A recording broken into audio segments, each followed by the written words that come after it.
Hey, Wonderhussy here, in the middle of nowhere, Oregon. That's right.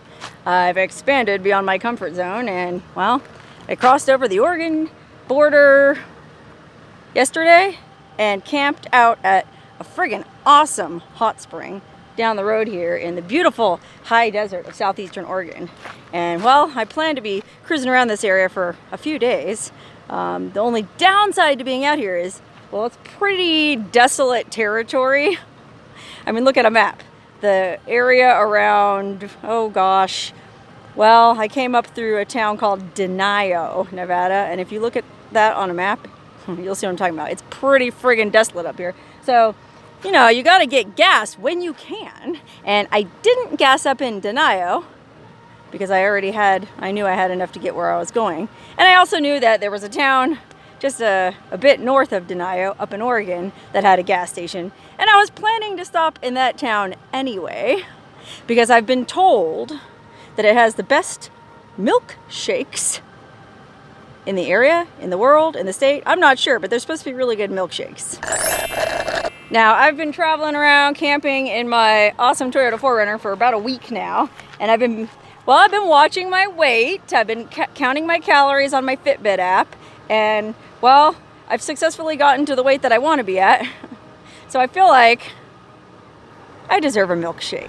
So now that I'm in an area where there's supposed to be really good milkshakes, little known secret, I'm a huge ice cream fan. I figured I should take advantage of the opportunity to make up for, well, some of the calorie deficit I've created the past week or two. This little town that I'm going to, it's called Fields, like Fields of Gold, Fields, Oregon. And there's this, well, supposedly there's this cafe there called Fields Station, which is where you can get this amazing milkshake, and the cheeseburger is also said to be good. But either way, I'm headed that way anyways, because I gotta get gas, and, well, the next place I'm going to camp is up that way anyways. So, it being after lunchtime, it's almost 2 o'clock, I figured, why not take advantage of this unique opportunity.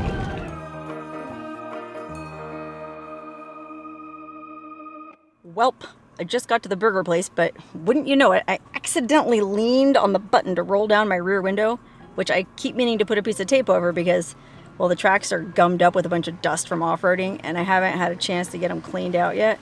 So this happened to me once before when I was in Hawthorne, Nevada, and I was able to get a can of silicone spray lube and just continuously blast it into the window tracks, wait till it soaked in, and then roll up the window a couple inches. It took hours, but I did manage to get the window up, and I'm hoping I'll be able to do that again. Only problem is, this is a tiny outpost, and there's no auto parts store here. So I think I have to drive all the way back to Winnemucca, which is a 2-hour drive. It's like 100 miles, I think, 90 miles. I gotta go all the way back to Winnemucca to an auto parts store, and, well, unfortunately, that means no burger and no shake today. Unless, by some miracle, I get it fixed quickly and can still make it back up here in time. Okay, there happened to be this really cool convoy of off-roaders here at Field Station, and I asked them if they could possibly help. And the one dude did try to douse WD-40 down there, but, well, I know from last time that WD-40 is not gonna cut it. It takes like an industrial strength lube, and it needs to sit and penetrate for a while. And then I can get it up an inch or two, and then a little bit more, and then, you know, it's just gonna take a while. So I think what I'm gonna do is, well, since I'm here anyways, I might as well get a burger and a shake, and then I'll just eat while I'm driving back down to Winnemucca, and hopefully I can get this fixed. Okay, wow, this is a really cool little convenience store. Just a little bit of everything, you know, for hunters and campers. But they also cook up these amazing burgers and shakes. So I put my order in, and as soon as I get my food, I'll head on down the road and try to fix my window. Okay, well, they weren't kidding. This shake is awesome. I got a strawberry or a raspberry shake, and it's friggin' delicious. The only bummer is they only have spoons, not straws, because it's real thick. And, well, if I'm gonna be driving all the way to Winnemucca, it's gonna be kind of hard to eat/drink it. Anyway, while I'm waiting for my burger order to come up, well, even though gas is probably like $9 a gallon here, I decided I might as well fill up. So at least I don't have to stop on my way back into town. Okay, change of plans.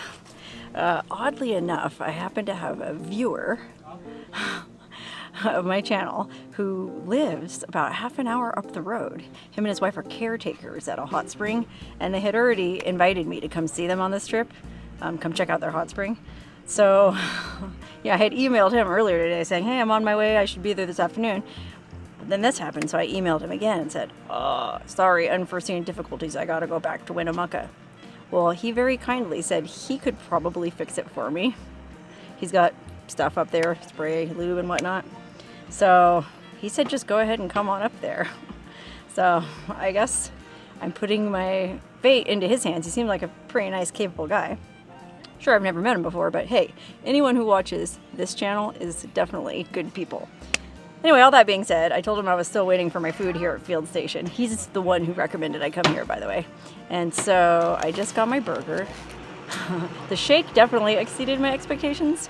Now let's see how the burger is. This place is, I mean, it's a crossroads in the middle of nowhere. So it's like every off-road rig stops here to get gas and supplies and beer and whatever in the little mini mart. And well, everybody stops and gets a burger. So let's check it out. Oh, wow, yum. Ugh, I forgot to ask for no mayo. I hate mayo. Let's take that off myself. Ugh. Looks like the devil's, well, you know what. All right, we got it dressed up to my liking. Let's see how it tastes. It looks amazing.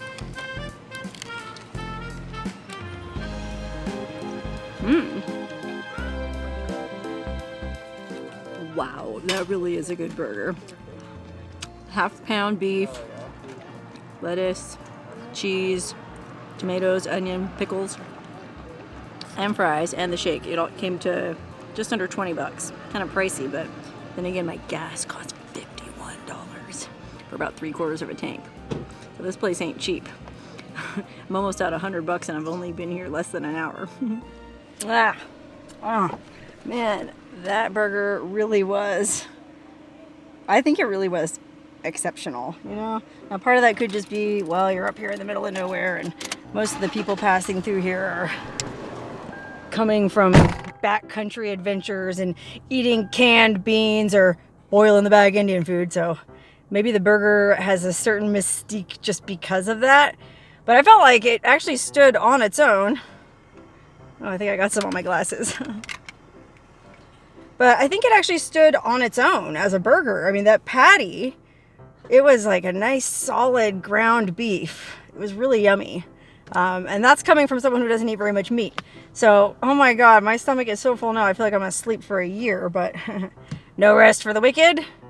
I gotta continue on to this hot spring and see if this awesome caretaker can help me get my window up. Let me try rolling it up one more time. It went up like almost 2 inches this time. Huh, all right, well, I don't want to burn the motor out doing that too much, so I'm just going to drive slowly and carefully. I think it's only about another half hour, and hopefully it's not on any super dusty roads, because, man, I'm supposed to be sleeping in the back of this thing, and I don't want it to be full of dust.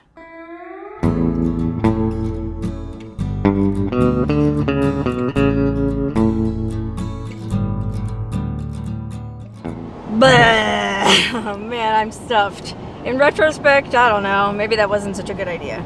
Oh well, too late now, and I was there anyways.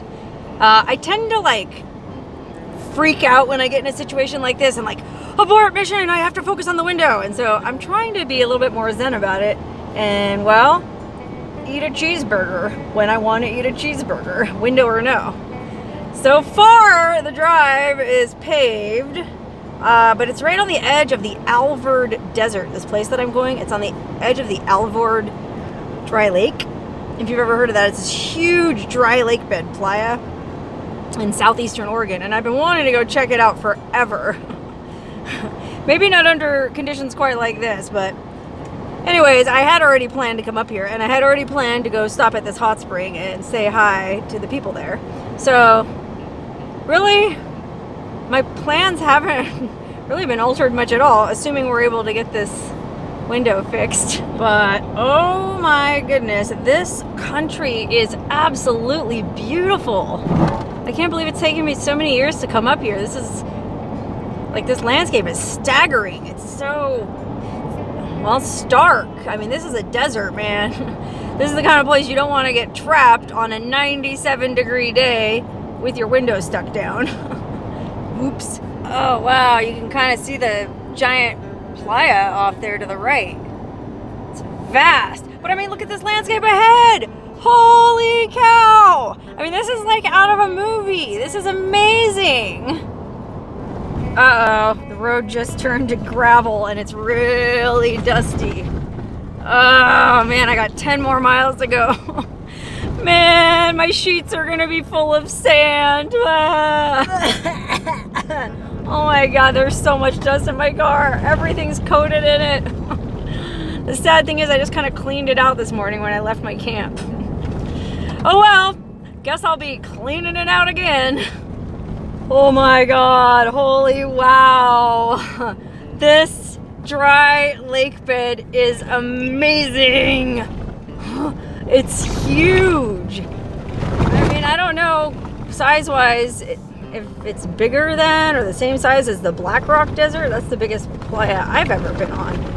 It almost looks bigger. Wow. Man, if all goes well, I was planning to camp out on the desert tomorrow night. Although, it looks like there's clouds in the sky. It might rain, so maybe you're not supposed to camp. I don't know if one rainstorm would be enough to get the playa boggy or what, but hey, I guess I'll find out. I'll ask my friends at the hot spring. They ought to know. They live out here. Okay, wow, this place is unreal. It's this little tiny hot spring resort right on the edge of this giant vast desert lake bed. And so you can, if you pay to camp here, they have a road that goes right out onto the dry lake bed, so you can go pitch your tent there, or they have like a little campground area here, and then they have a hot spring pool somewhere. I guess I'll find that later. Oh, I think I see it over there. Oh wow, yeah, I think it's in that funky little metal shack. That's where the hot spring is. Oh man, after this day I'm definitely gonna need a soap and wow, I am in Oregon where it's legal, so that's okay. Oh, and what's really cool here is if you don't want to camp, they rent these, what they call them, MASH units, these like army they're kind of like storage containers in the back of some kind of army truck. Gosh, there's a whole bunch of them, and they look like they might even be air conditioned. They look pretty cool. But anyway, yeah, the guy who's gonna help me had to go do an extraction. Somebody got stuck out on the dry lake bed, and so I guess they do that kind of thing here as well. Being on the edge of a giant dry lake bed where all kinds of people, city folk, think they can drive around, they do an extraction or two. So he's gonna go out and help get this guy unstuck, and then he said he'll come back and try to help me after that. So in the meantime, I'm gonna try to clean all the dust out of my car. Good luck. Okay, wow, this is one of the craziest days of my life, and well, considering my life, that's a pretty strong statement. So, like I was saying, my window was stuck down. I was gonna drive back to Winnemucca, but one of the caretakers at this surreal desert outpost hot spring reached out to me and said, no, come on down, I'll help you fix your window. So by gum, he did. Actually, I didn't get the window, or I should say, didn't get the window all the way up. We basically did what I did last time, only instead of using lubricant, because he was afraid that would just gum it up more, he put cleaner fluid in it to clean out the tracks. And well, we got it almost up. It's still about a 3-inch gap, but it was good enough for tonight. So I stuffed a towel in there just to keep the dust out, because let me tell you something. Gosh, I must have got here around 4 o'clock in the afternoon, and while driving down that dusty road, man, my entire car was just covered in dust inside. Everything was dusty. It was a kind of a stressful day, but man, this friggin' hot spring is a trip. Look at this. I mean, it's literally like being in an outpost on Tatooine or something, way out on the edge of this vast Alvord dry lake. This little tiny hot spring office with this awesome caretaker couple. And then over there in the distance, there's that little tiny hot spring hut, which is where I'm headed right now because I am wiped out. I still feel like I have a bowling ball in my stomach. And well, one of the kind campers here, who's also a viewer of my channel, gave me a White Claw. So I'm gonna go have a drink and a soak. Cheers. Thank you, Ken. Very kind of you. But yeah, man, I think it's also because they have those military, I guess what those are, they're like field command offices from Afghanistan or Iraq or something, that the owners, the people who own this hot spring, it's like a local ranching family that have owned it for many years. And for many years, it was actually a public hot spring, you know, just so anybody could come camp here. But unfortunately, well, the place became littered in broken glass and beer cans and dirty diapers. And the ranchers who own the property were like, well, what are we going to do? We could bulldoze it, but people would still keep coming out there. You know how these hippies are. They'll come out no matter what. So then they would have to build a big fence around it, and it would just end up being this huge expense. So they decided that rather than do that, they'd rather build this really funky, a post-apocalyptic, edge-of-the-world Mad Max hot spring retreat and charge a nominal fee to camp here and use the springs. And of course, a lot of the longtime regulars that have been going here back in the day when it was free grouse and griped about it. Like, well, I didn't used to have to pay for this. But hey, you used to have to step around dirty diapers and broken beer bottles, and now you don't.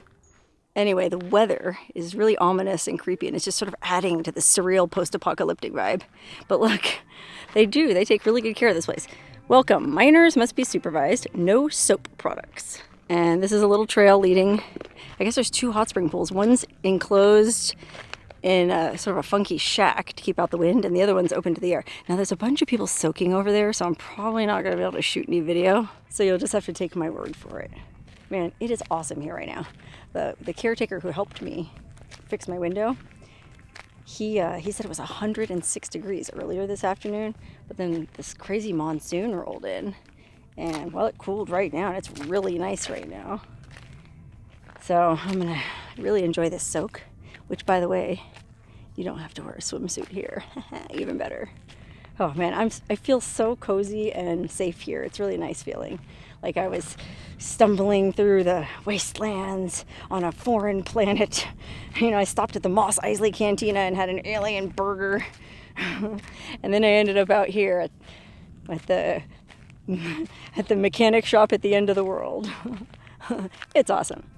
And it just goes to my long-standing, long-held theory that if you actually just get out of your house and go out into the world, you'll find that people are actually really cool. You know, I mean, here's me traveling around the middle of nowhere, get into a jam, and before you know it, I've made 10 new friends and everything's fine. Cheers. Good morning. Man, I slept like a log. Probably because of a combination of the bowling ball in my stomach and the fact that I had an exhausting day yesterday. And I was thinking about it. I think the reason why I was so tired from that day wasn't like I really did a lot of physical stuff. Yeah, there was some stress involved with my window, but it was really just because I had so much human interaction. You know, like talking to those off-roaders, trying to get them to help me, and then coming to this hot spring and having the caretakers help me.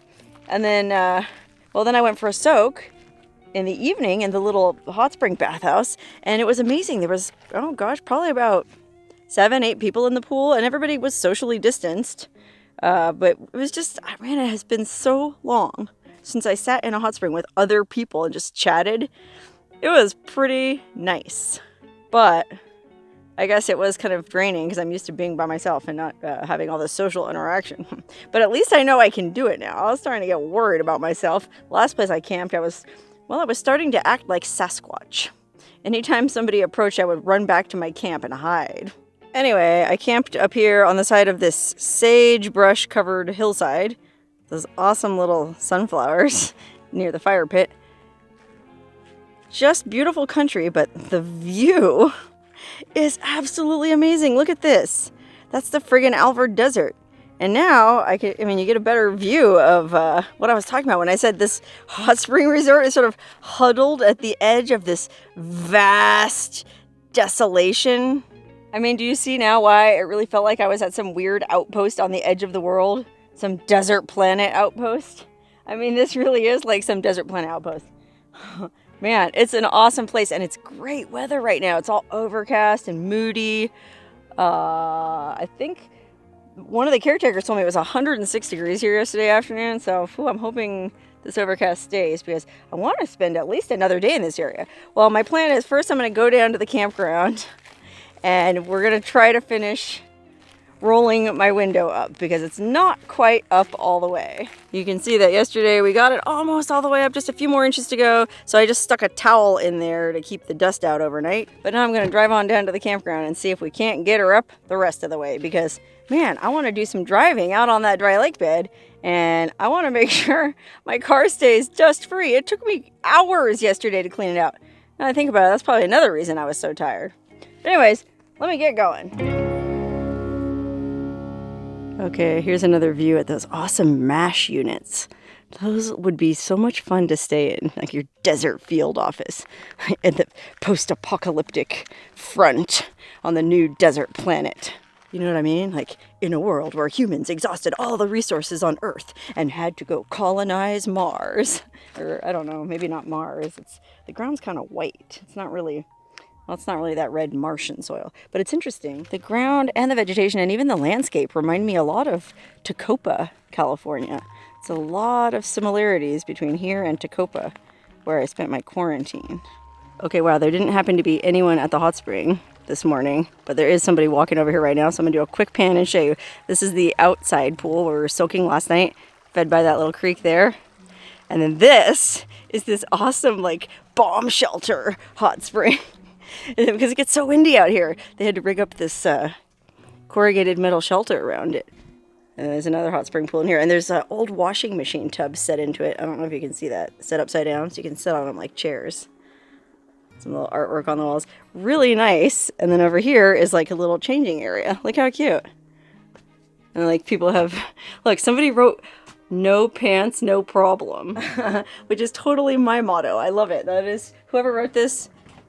You're my people. Oh, Hot Soakers. I gotta follow that YouTube channel. That's one of the caretakers makes hot spring videos. Yeah, there's a bunch of stickers and graffiti in here. I'm gonna have to come in here and add my own sticker in a bit. Ugh, okay, I'm so close. We got my window up almost to the top. There's only like half an inch left, and I'm pretty sure if I just, every now and then play with it, I can get it up all the way. I do have one ace in the hole, though. A friend of mine reached out and said she has a mechanic friend who lives in Bend, Oregon, who apparently watches this channel, and that mechanic offered to help me. And well, as it happens, I will be passing through Bend in a few days, so if I, for some reason, can't get this thing up, I may be calling on you for your help. And I just thought it was really generous of this mystery mechanic, who I don't even know your name, to offer, so thank you. But now I'm getting ready to leave this awesome little sanctuary at the edge of the universe. This little hot spring at the end of the world is what it feels like. But the people there were so kind and so helpful to me in my time of need that, oh gosh, I'm always going to have a soft place in my heart for this hot spring, which, by the way, is called Alvord Hot Springs. I got a new shirt. But before I leave and head off on my next adventure, because, by the way, there's a ton of stuff in the Alvord Desert I want to explore, I gotta say big thanks to Kevin and Voda for hosting me, helping me, and just being so dang cool. And I'd like to send everyone over to Voda's YouTube channel. That's right, she has her own YouTube channel all about hot springs. And apparently, I haven't had a chance to watch this yet, but she's got a video where she crocheted a special egg holder, and they used it to like dip it in a hot spring and boil an egg and then eat it. That's the kind of video I like. So I'll be subscribing to your channel, Voda, and hey, anybody else who wants to, check it out. For now, though, I'm gonna get in my rig and cruise on to the next adventure. This was a weird trip. I mean, I almost gave up and went back to Winnemucca. Can you imagine? I'm glad I didn't. For once in my life, I tried to just go with the flow? And would you look at where the flow led me? I might have to do this more often.